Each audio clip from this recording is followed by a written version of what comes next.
আল্লাহ তাআলা কিয়ামতের দিন সাইয়েদনা নূহ আলাইহিস সালামকে বলবেন, নূহ তুমি কি দাওয়াত পৌঁছিয়েছো তোমার উম্মতের কাছে? নূহ আলাইহিস সালাম বলবেন, হ্যাঁ আমি পৌঁছিয়েছি। এবার নূহের উম্মতকে আল্লাহ জিজ্ঞেস করবেন, হে নূহের উম্মতেরা, তোমাদের নবী নূহ কি দাওয়াত পৌঁছিয়েছে?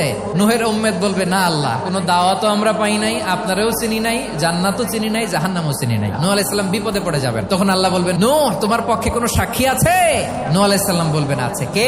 উম্মতে মুহাম্মাদি। তখন আমরা বলবো, আল্লাহর নবী নূহ আলাইহিস সালাম তিনি আপনি যা যা বলেছেন ঠিক তা তার উম্মতের কাছে পৌঁছে দিয়েছে। এবার নূহের উম্মতের সাথে আমাদের ঝগড়া লাগবে। তারা বলবে, তোমরা আসছো আমাদের হাজার হাজার বছর পরে, তোমরা কি করে জানলা? তোমাদের সাক্ষী ধর্তব্য হবে না? আমরা তখন বলবো, আমাদের কোরআনে তোমাদের নবীর নামে আল্লাহ তাআলা একটা সূরা নাজিল করেছেন, সূরাতে নূহ। দিন রাত এক করে তোমাদের কাছে তিনি দাওয়াত পৌঁছেছেন, সব আমরা জানি। আমরা যখন বলবো এই কথা, নূহের উম্মত চুপসে যাবে। তখন আমরা সত্য বলেছি কিনা এটা আল্লাহ তাআলা জানতে চাইবে বিশ্বনবীর কাছে। তখন বিশ্বনবী আমাদের পক্ষে সাক্ষী দিবেন। আওয়াজ করে বলেন আল্লাহু আকবার।